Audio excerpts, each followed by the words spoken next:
Hello everybody and welcome to Mr. Gamer Guys 123, and we are, where are we now?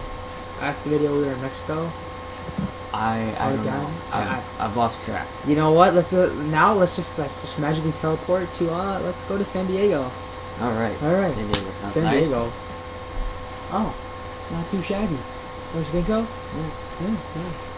You wanna go sightseeing? Yeah, sure. Oh, okay. You know what? We're not even gonna do this video anymore. Click! It didn't work. Okay, so now time for our Week 7 recap video for our Week 7 predictions. Yes. The first game, on Thursday night, the Seattle Seahawks beat the Arizona Cardinals 34-22, and I watched this game on and off, and it was a good game. Was it quite enjoyable? It was quite enjoyable because my Seattle Seahawks came out on top. Yeah, I mean, who wouldn't be excited? I mean, it's Russell Wilson. I mean, who wouldn't care? I know, right? March on! And supposedly Percy Harvin's supposed to come back to the Seahawks, so they're going to get even better. I would like to ask, who is Percy Harvin? Percy Harvin is the wide receiver for the Seahawks. Does that mean he's going to be taking City North's place? I don't know. He can't do that. So we both get the win because we both predicted Seahawks. Yes. Doesn't that make you very happy? Kind of. But not actually in this game. Next, the Tampa Bay Buccaneers lose. Sadly lose to the Atlanta Falcons. 31-23. And we both bet on the Falcons. And did you watch this game? No, I did not. I'm glad. Well, it's a good thing I didn't either, because I would have probably wasted my time, right? Well, once again, I have from John Breach from the CBS Sports app. Once again, more free advertising. Advertisements. Go to his website. No. As he says, before I get quotes.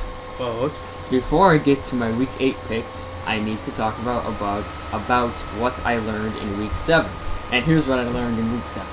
Oh no. I finally learned that hazmat suits serve a purpose in football, at least when you're playing the Buccaneers. The Falcons hired a company to disinfect Tampa Bay's locker room after Atlanta's home win over the Bucs. If you're going to a Bucs game and would like to wear your own hazmat suit, you can buy one for $852.19. I know nothing about hazmat suit prices, but that seems like a deal. Wait, they literally had to call in a disinfecting services and disinfect the Tampa Bay locker room? What? Maybe it's a joke, but maybe it isn't. I don't know. That's crazy. But I just found it funny. I found that completely funny myself too.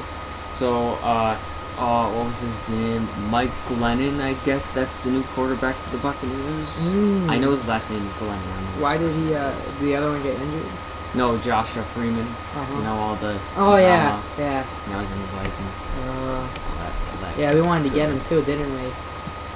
Alright, so, Maybe. We might have. Next are the St. Louis Rams versus the Carolina Panthers. And surely, the Carolina Panthers won 30-15. Beating the St. Louis Rams, double their score. Have you ever seen that happen before? Someone beating another team doubled? I've seen that more than doubled. I don't know. Yeah, but exactly double though, 15-30. That's quite amazing, don't you think so?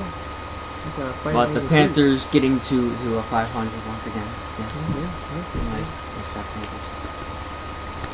And some drama from Steve Smith of the Panthers on one of the cornerbacks for the Rams. On one play, the cornerback was covering him, and they started like pushing and shoving and all that stuff. Wow, then later in the game, Steve Smith gets a touchdown, burning that cornerback, and then he steps into the end zone, looks back at him, and he rubs it in his face. Like what? Did he literally take a football and go? Nyeh? No, that would have been funny. But or did he just like be like? Yeah, he does a pretty nice dance in the end zone. That causes so much controversy. Oh, don't you love it when a football game gets violent? I was actually on iPhone yesterday, and I was scrolling through my collective pictures, and I actually found there was an actual football fight. I'm not just talking like pushing and shoving. I'm talking like actual punching and hitting. It was between the Detroit Lions and I think it was between the Detroit Lions and the Chicago Bears, and this must have happened last year or this year. I don't know what happened, but apparently someone got hit. I think the Detroit Lion guy got hit by the Bears, and he got up, took his helmet off, and smacked the dude in the head with his helmet. The bear got back up, took his helmet off, and they just started punching each other, and they basically both got booted out of the game for fighting. Now, did you ever hear that happening? Someone getting a game misconduct for fighting. In football? Yeah, in football. That's like completely unheard of. But other than that, let's go to the other games. We both chose the Panthers, so we both got the win. That's it. Yes. Next is the San Diego Chargers versus the Jacksonville Jaguars. And what a horrendous defeat the Jaguars had suffered. It was 24-6. The Chargers just utterly, they beat them, quadrupled their score. Perfectly quadrupled, too. But that's nothing new for the Jaguars. Yeah. It's okay, Jaguars. No, it's not. They suck. They should work on their playing. It's okay. They should stop. But the Chargers. The alligators. Chargers getting once again. Yep. Good job, Chargers. Next. Oh wait, we both chose the Chargers. So we both got the win again. We're both on the undefeated We're on streak. a tear. Yeah. Next are the Buffalo Bills versus the Miami Dolphins, and I would like to say one thing. I pissed my dad completely off Sunday. Every single good play from the Dolphins, I got up and cheered. I was like, "Woo! Go Dolphins!" And then every time the Bills are trying to make an offensive play, I'm like, "Defense! Defense! Where is the defense?" And the Buffalo Bills end up winning by 2 points, beating the Miami Dolphins 23-21 in such a saddening defeat. Buffalo went up 14-0. Then they blew the lead. Nothing new there. Nothing too exciting. Miami ended up going on top 21-20, and with less than 4 minutes to go, the Dolphins go into their 4-minute offense. Left in the fourth quarter. Yeah. And they start running out the clock, and then it's 3rd down and long with about 2.5 minutes left. And Ryan Tannehill thinks he's all cool, and he goes, play action and sack. He gets engulfed by this defensive line. By this big layer on the Bills. Fat. Right? Big layer of fat. Another way to say it is this big layer of fat on the Bills, known as the defensive line. They engulf him, and everyone goes into this little. Was it Darius Williams and Mario Williams? I have no clue. I think it was like everyone. Everyone? The offensive line was that terrible that they let in all 4 of the defensive linemen? Everyone engulfs Tannehill, and then you just see the ball like poop, poop. It just hops out, and no one's near it. And I'm just screaming at the TV, "Who's gonna get it?" And I'm thinking, a Dolphins wide receiver is gonna come back and pick it up. Maybe their halfback, one of the Bills' cornerbacks. That would be awesome. Yeah. But I see the first person come out of that huge lump, and Ryan Tannehill, Kyle Williams, the defensive tackle for the Bills, and isn't he fat beyond all belief? You can hear him chugging down the field, trying to get the ball. Choo choo! And instead of picking it up and running, he falls onto the ball. He fell onto the ball. The good thing is that the Bills recovered. The bad thing is that he could have gotten a touchdown. Yeah. And on the sideline, that's what you get when a full fat man is coming at the ball full speed and is not aware of his surroundings and probably tripped over a little stone. And he's like, "Oh no, oh stone, oh timber." On the sidelines, you could see Mario Williams, and he was telling them, you could see it with the hand signals. "You can't do that. You got to pick up that ball with one hand and you got to run. Did he really do that? Was he like... He went, no, No. pick up, run. Cat Williams just like... But thankfully, Thad Lewis and the Bills offense run down the clock. Dan Carpenter with the game-winning field goal against his former team. Carpenter. And then Carpenter. the Dolphins get the ball back. Yes. Last play of the game. Yes. I felt like it was back to Super Bowl. I don't know what it was, but the Giants versus the Patriots many years ago. Many years ago. Where Eli Manning drops back, and he's gonna get sacked. No, he escaped it. No, he's gonna get sacked again. He escaped it. Oh, he throws down the field. Oh, what a catch! But Tannehill does that same exact thing. He avoids 4 Bills that could have possibly sacked him. 4 Bills. 4 And of he them. throws it down the field and makes it into the end zone, and it goes off of a Dolphins player hand and down. Incomplete, and the Bills win. God. See, that one great play could have made the Dolphins go to history for that. But no. Stupid Dolphins receiver didn't know even how to catch. And now the Dolphins, they started the season 3-0, but now no one remembers that because now they're 3-3. They still do. And I get the win because I chose the Bills, and you get the loss because you chose the Dolphins. You know what? I had faith in my Dolphins, but apparently the Dolphins aren't going to do shit. And then right after that game... Who started crying? Right after that game, I saw the end of 3 other games. One of them was this one. Alright. Would you like to... Yeah, the next one is the New England Patriots versus the New York Jets. And the Jets end up winning 30-27. And you said you saw the end of this game. Oh. Was it quite amusing? Even though I chose the Patriots to win, it really didn't matter because we both chose the Patriots to win. Oh. And okay. I do have a big lead. So we do both get the loss here. But, once again, in my other fantasy league, I have the Jets. And seeing them beat the Patriots like this was just amazing. They go to overtime. And the Jets and Geno Smith drive down the field.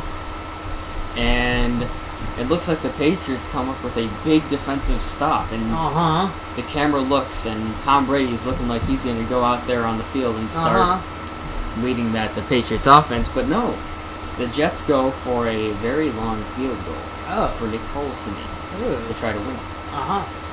And how long is this field goal? the kick, it was very long. Was it like 67?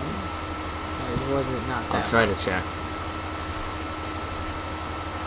So we got 42. It was a 42-yard field goal. It would have been a 57-yard field goal. 57-yard field goal. They go for it. Nick Foles, the kick is up, and it's wide. How wide? And then Tom Brady, once again, he's going to go out there on the field and start leading that. Oh, wait. What's that? You know what that is? No. What is it? It looks like flag. It's probably man the defense. And it's the Patriots. Offsides. A flag on the Patriots. Offsides? They're roughing the passer. I forgot what. Wait, because it causes a huge controversy.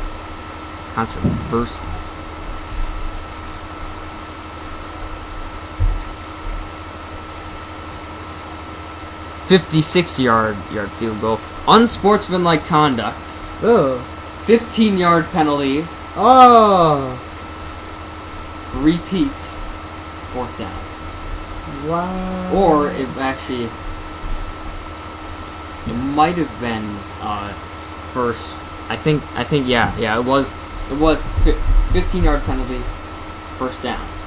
So the Jets. It also says right here that it had never before been called in an NFL game. Yeah, because one of the Patriots defensemen that was going to block it went behind one of his teammates and started pushing him so that he could get closer to try to block it. But that was it. That's a penalty? That's a penalty. That's an unsportsmanlike conduct? To Yes. push his teammate to get closer? So then Folk comes back out there for the 42-yard field goal, much easier, and he nails it. He nails it. I go crazy. and the Jets come out. And you take your shirt off and go, woo! No. I'm not a Jets fan. Oh, okay, I see how it is. So yeah, we both get the loss, but I get the win once again. Yes. Here. In my first. Yep. Alright. Well, the next game is the Houston Texans versus the Kansas City Chiefs. And what a amazing win. The Kansas City Chiefs winning by 1, 17-6. Now, would you care to explain the end of this game for us? Because did you not watch the end of this game? I do. You I did? do watch it. Would you like to explain what And I you was saw? so glad because this was actually the first time that I watched the Chiefs this season. Mm-hmm. And the Texans, they have one more chance. Now, where was this exact defense? Can you explain to me where was this defense all year? Because I don't see anywhere about I don't know. this I mean, defense. the Texans played pretty well defensively, but the Kansas City played all year. 1 point better. I mean, all year they've been doing doo-doo. And now they all of a sudden decide to play good against a 6-0 team? I mean, what the hell is up with this? But now you have the Chiefs defense. I the Chiefs defense, and they should do better. They are doing much better than the Texans. Yeah. The Texans used to average 4 points a game. The Chiefs, on the other hand, got 26 points and 8 points. The Chiefs are very mishmashy there. The Houston's new quarterback, I guess Matt Schwab is still injured. I'm not really up to date with that. But their rookie quarterback drops back and looks for the long pass. And the Chiefs' defensive player goes around behind the quarterback and blindsides him from the back. And sacks him. Wow. And that was it. Alright, that was the final nail in the coffin. And you know the Chiefs wanted to play and wanted to be 7-0 because they got the ball back inside the 5-yard line, less than 5 yards away from getting another touchdown. Okay. But Alex Smith kneels it. He doesn't want a chance, a fumble, an interception, a turnover of any kind. Even though he's that close to getting points, he just wants to end this game, and his team comes out on top, and they start 7-0. What a very nice, smart play by Alex Smith. I mean, that's why he's my backup quarterback now instead of RG3 and EJ Manuel. That is the main reason. And you know who my starting quarterback is? The God. The God. And I'm not just talking actual God. I'm talking about the God. Peyton Manning. He is. And I also all these articles are popping up comparing Andy Reid to the Kool-Aid Man. Ooh. Andy Reid, the Chiefs for the coach for the Chiefs. Comparing him to the Kool-Aid Man. Oh yeah. Because he wears a red shirt every day. Well, yeah, because he's Kansas City Chiefs guy. He's fat. Yeah. Is he abnormally lethargic in his gut area? Yes. But his team is 7-0. Yes. So I guess everyone should do that. Everyone should So we both got the win there. Yes, this was the other game that I saw after the Bills game. The Bengals beat the Lions 27-24.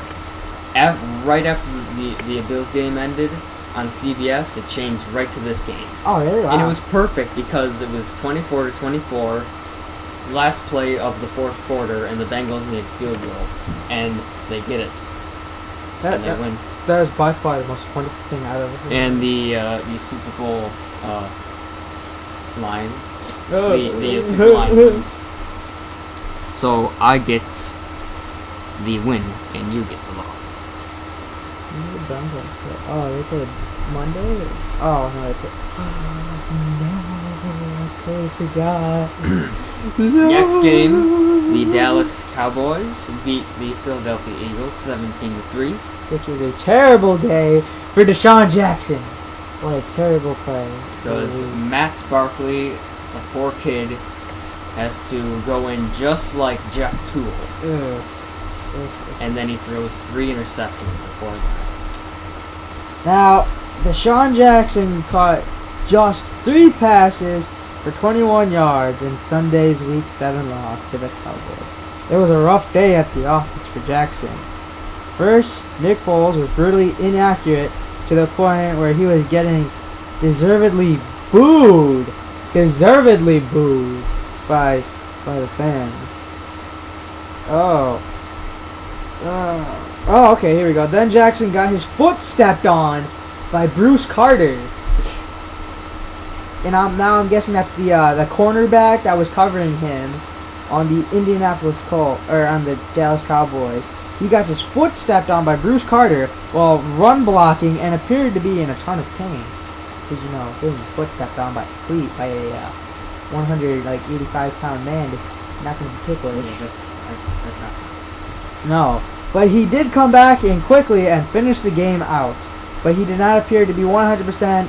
Jackson's owners shouldn't panic. However, Michael Vick, his hamstring and his big arm could be back to complete some bombs next against the Giants next week. Yep. Yeah. What a very accurate, detailed story about week 7. I love that. Next game, right? We're going on to the Chicago Bears versus the Washington Redskins. Wow, what a play by what a game by RG3. This game was going back and forth throughout the whole game, and RG3, he was looking at the Bears. He was looking at the Bears, and it was a good thing he did because he was avoiding all the Bears. Oh yeah, the Bears. He got 45 points. So nicely done, RG3. Nicely done. You avoided all the Bears. That's not nice. I like the Bears. And we both get the loss. You give me 2 seconds and I can get... Oh, here we go. Alright. Redskins blogger John Keane believes Week 7 marked the first official return of Robert Griffin pre-knee injury. Griffin passed for 298 yards and rushed for 84. Yeah. And the Redskins play action passing game clicked, with Jordan Reed emerging as a strong number 2 pass-catching option behind Pierre Garçon. Washington's rest of the season arrow is pointing up. Expect the Skins to be involved in a Week 8 shootout against the Broncos. If RG3 is available in your league, it's time to put in a trade offer. That's all it says. Yeah. So he was quite formidable. So the next game, the San Francisco 49ers beating the Tennessee Titans. And that's what I'm talking about, 49ers. 49ers. And Ryan Fitzpatrick does not deserve another start, as Jake Locker comes back multiple weeks before he was supposed to come back from injury. Because they just did not want to play. They just did not want to play Ryan Fitzpatrick. They didn't feel like playing at all. They said, no Ryan Fitzpatrick, you're not playing. Jake Locker, I don't care if you're injured, you're going out and you're playing. That's not nice. Wait, I'm about to get Colin Kaepernick's thingy right now. Alright, here we go. Alright, Colin Kaepernick completed 13 of 21 passes for 199 yards in Week 7 against the Titans. Kaepernick did work with his legs, rushing for 68 yards and one touchdown on 11 attempts. 2 of those, quote, attempts, unquote, were kneel downs at the end of the game. Kaepernick had failed to eclipse 22 yards rushing in 5 of 6 games before Sunday, so it was nice to see him escape the pocket and create plays this week. His touchdown came from 20 yards out as he waltzed into the end zone untouched. Kaepernick also had another big 20-yard pickup on 3rd and 11. The 49ers have a dream fantasy matchup against the Jaguars in London next week. The London contests typically are of the high-scoring variety. What? So, the Jaguars suck! So, we both get the win there. Yes. Next, the Green Bay Packers beat the Cleveland Browns 31-13. And we're in a bit of a hurry, so we're just gonna... We are?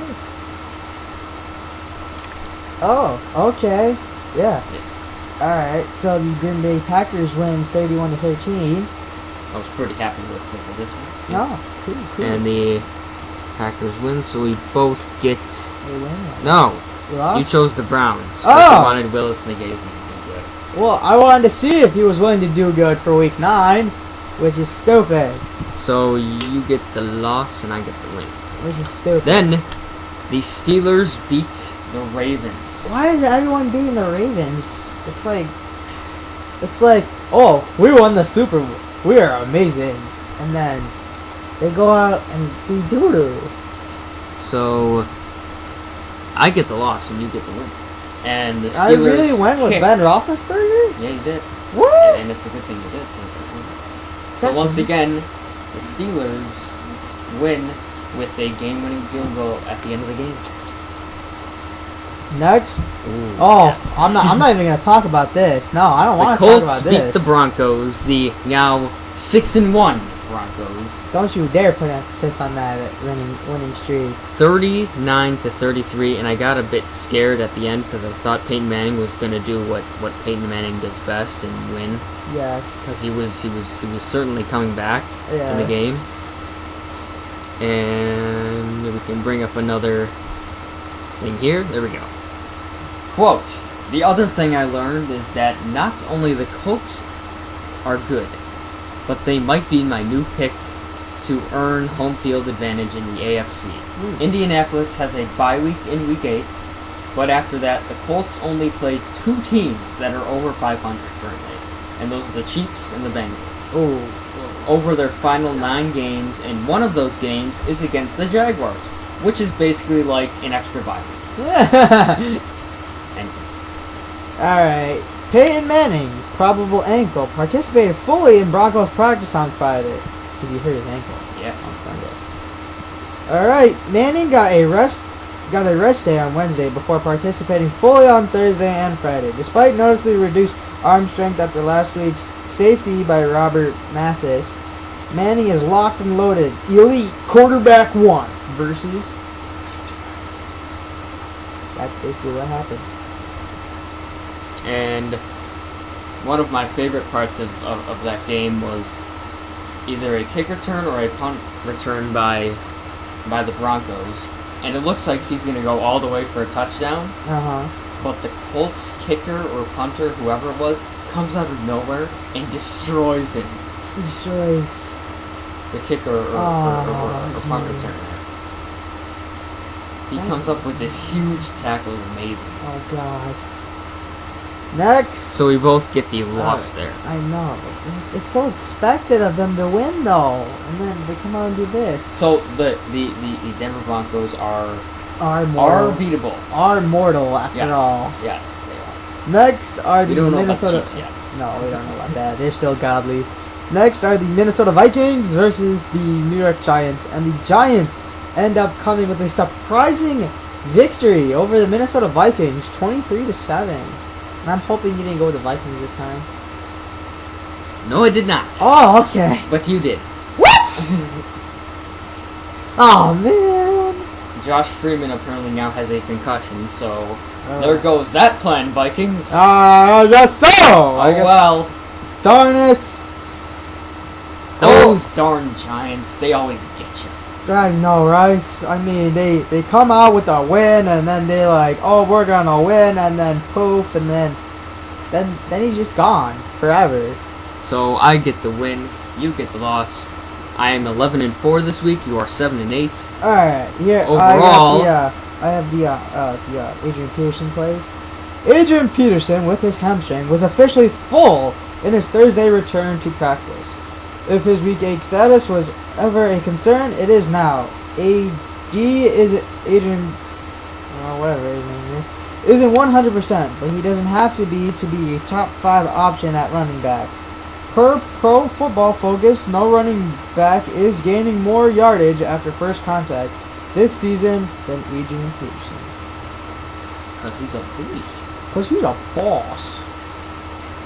So overall, I'm 65-42, and you are 53-54. Yes, I think it's don't matter. So what was the game of the week? For me, hands down, it was the Colts and the Browns. I despise you so much fear.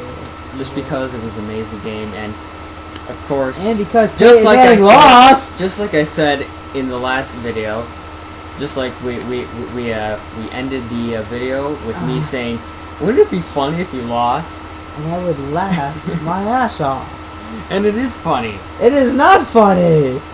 My game of the week would have to be the Kansas City Chiefs versus the Houston Texans, winning 17-6, keeping intact their 7-0 streak.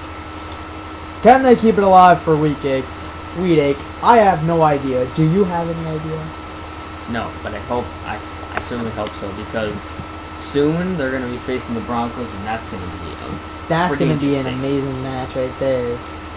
Well, we'll see you all next time from our tourism in San Diego.